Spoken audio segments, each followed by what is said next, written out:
Story 1. Going to the doctor, being in pain in the emergency room, or undergoing a procedure such as dilation and curettage or insertion of an intrauterine device without pain medication. Story 2. Being invalidated and disbelieved about your everyday experiences is painful. My father does not believe that violence against women exists, even though my sister is a women's studies professor and my mother legally defends victims of domestic abuse. Story 3. Anger suppression. I feel there are very few places where it is socially acceptable for a woman to rage. Story 4. People walking up to me, demanding my attention, and then acting like I'm an asshole or getting angry when I don't want to engage is upsetting. When my wife is alone, she is often approached randomly. I have seen it happen from afar. People behave as if she exists only to interact with them. Men have cornered her in rooms so she felt she could not leave, and many other women have had similar experiences. I have not felt trapped, cornered, or physically uncomfortable since I was a young child, and I never want to feel that way again. Story 5. If my ex-husband is to be believed, he found periods disgusting and complained endlessly about all the unpleasant aspects of hygiene products. He also complained bitterly about being deprived of sex during those 4 to 5 day periods. I am a very clean person and would hand wash anything bloodstained before putting it in the laundry. I used to wish he could experience it for perspective. He married twice more, as far as I know, and I always wondered how the next 2 coped. Story 6. Being catcalled and feeling afraid for your own safety all the time. Everyone having an opinion about how you should look. Victim blaming. I could go on. Periods probably too. Story 7. Not being taken seriously, and when you call attention to it, you are labeled bitchy. You are assumed to be ignorant about a subject in which you have expertise. You are infantilized. Your hobbies and interests, if feminine coded, are seen as lesser. Even when you take up a masculine hobby, you are constantly questioned. You are not listened to because people assume you do not know what you are talking about. Your concerns are minimized. You are called nagging when you raise a real issue, and you are ignored and dismissed by doctors. You feel very small in this world. Story 8. Being grossly invalidated or ignored regarding reproductive treatments during hospital visits and general health issues. Story 9. For many, it would mean being treated the way they treat women. Story 10. No one ever listens to you. Everything you say is questioned. At work, people act as if they have gone deaf until a man repeats the same thing. If you say someone assaulted you, you will be asked, "Are you sure?"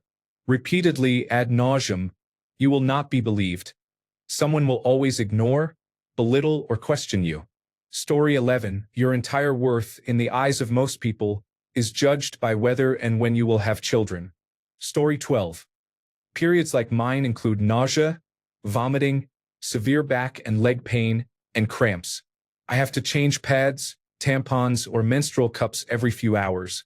They are supposed to last 12 hours, but they do not. I experience cravings while still nauseated, constipation followed by diarrhea, extreme anemia with fainting spells, severe fatigue, and migraines. 10 days of this? No. Even my husband, who grew up around girls, was shocked. He told me he would have left if he had to deal with this every single month. It is not the gift of life. It is a monthly illness that everyone expects you to work through because it is not contagious. Story 13. They are treated like they are stupid and helpless, perceived as less physically strong than men, face anger if they do not respond positively to a stranger's compliments or advances, and are treated condescendingly on a daily basis. Story 14. I think most of them would be shocked by the poor treatment they would receive. Story 15. I once went to a gay bar in a dress. While waiting at the bar for a drink, someone passed behind me and placed both hands on my hips as they walked by. This has never happened to me while dressed as a man. If you are a man and you do this to women or femmes, cut that shit out immediately. Edit. I have never had a comment blow up like this, so I will respond to the more prominent replies. First, wow. Thank you everyone for sharing your experiences. While the original question was about men experiencing life as women, anyone of any gender can be either a perpetrator or a victim of unwanted physical contact and sexual assault. We should use this information to be more mindful of how we treat and touch others. If you said, I am a man and this happened to me and I kind of liked it so it was not a big deal, your feelings are valid, but that is not helpful to the broader discussion about respectful treatment. An isolated incident is very different from the systematic sexualization many women face for much of their lives. I do not intend to compare wearing a dress in a gay bar to the daily experiences women face. My point was that this has never happened to me while presenting masculine and only happens when I present feminine. I am extrapolating that life as a cisgender woman would be like this constantly, and the majority of replies seem to support that. In a loud bar, concert, or similar setting, I will say a light tap on the shoulder and an "excuse me" is acceptable. Do not cup or grab or use the whole hand. That is my personal opinion. Overall, regardless of gender identity, none of us should presume it is okay to touch anyone without their consent. If you do and you upset someone, take responsibility, apologize sincerely, and learn from the experience. None of us are angels, but how you respond to chances to grow is how your character is defined. Story 16. Everyone assumes you do not know what you are fucking talking about, no matter how much you know. Story 17. People comment on your weight. You are either too skinny, too fat, too muscular, or the wrong shape. You can never win. Story 18. All the maintenance required to create that effortlessly beautiful, sexy, cute look. Story 19. The constant criticism of every little thing by complete strangers. Story 20. People not being taken seriously by default, combined with constantly being afraid for your safety, are both awful. Another is having to pretend not to be in terrible pain because we are all supposed to pretend that periods do not happen or are no big deal. Doctors often do not take you seriously, and most medical treatments are designed by and for men. Many everyday items are the same. Crash test dummies are modeled on men, and phones are designed to fit male hands in pockets. My last one is pockets.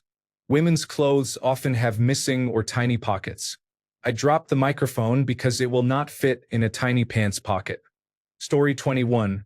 Along the same lines, I have a coworker who is a male-to-female transgender person. I thought she was a bit of an ass before her transition, and she is still a bit of an ass.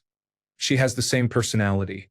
When you talk to other coworkers now, they say, I could deal with her before her transition, we got along. Now she is a bitch and I can't stand her. Literally, nothing changed except her outward appearance.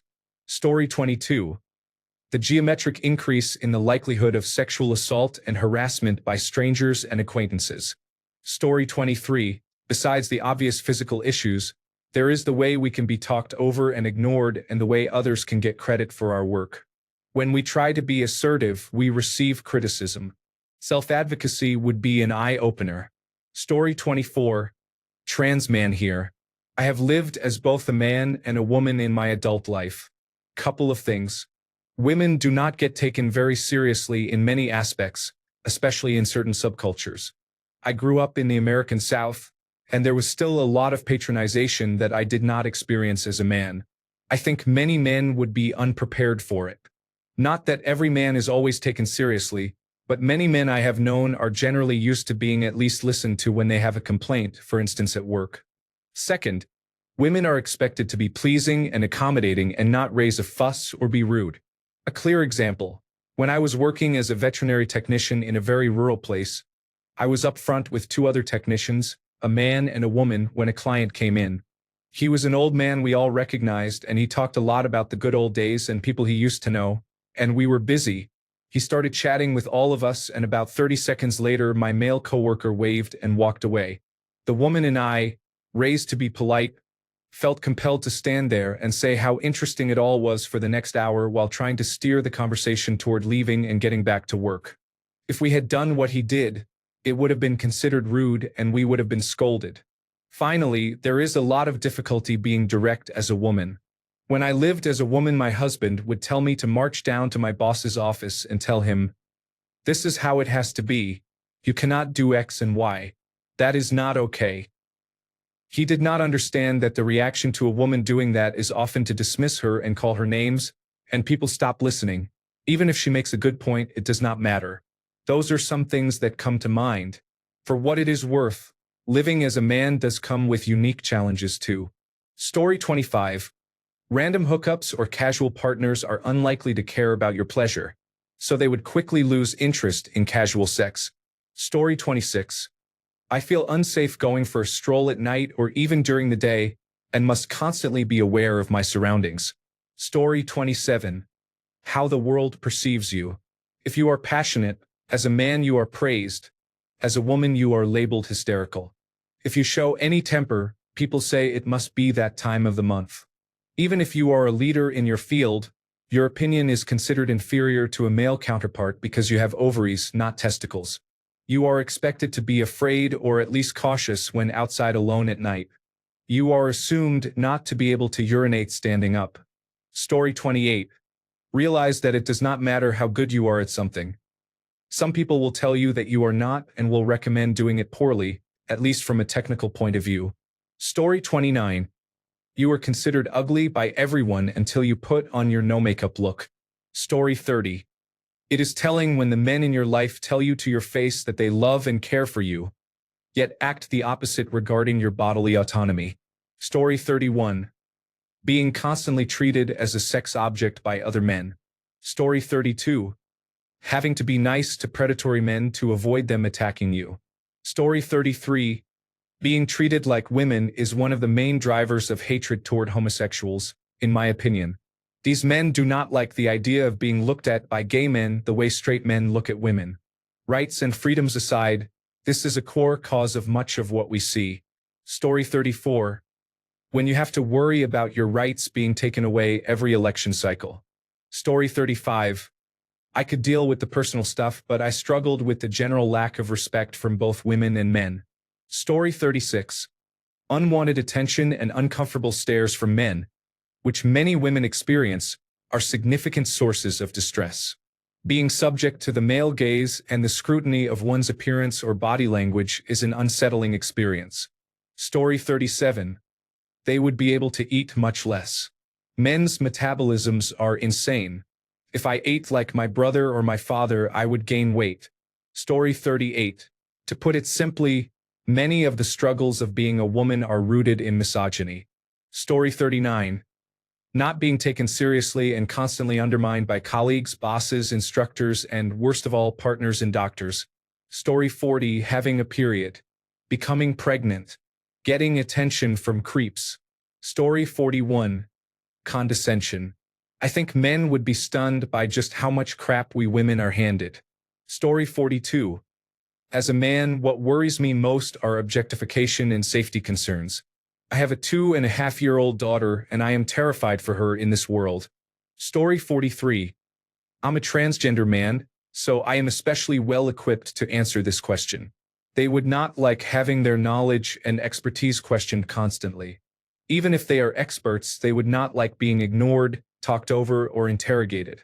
I see many men who are believed and trusted simply because they speak confidently, even if they are uninformed or dishonest. On a lighter note, I think they would equally dislike the pressure to wash their hands with soap after using a public bathroom. It is appalling how few do. Story 44. The worst part isn't mansplaining or periods or money. It's fear. The subreddit "When Women Refuse" should be required reading for all men. And not just a quick look. Join it and spend several hours on that subreddit. Really steep yourself in our reality. Read it until you feel sick.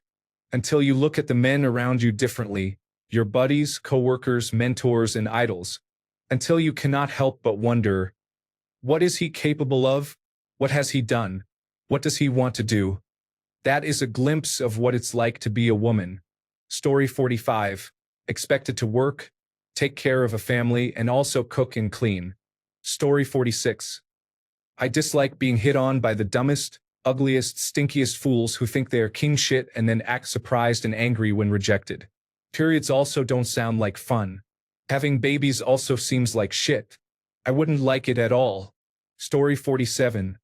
They would hate everything. The effort it takes to be a woman, to be a beautiful woman or a less attractive woman. They would hate being judged. Too thick, too thin, too flat, too fat. They would hate the attention once they realize how much it is. The explicit messages, once they realize how many direct messages are basically all meaningless because people just want to have sex or God knows what else.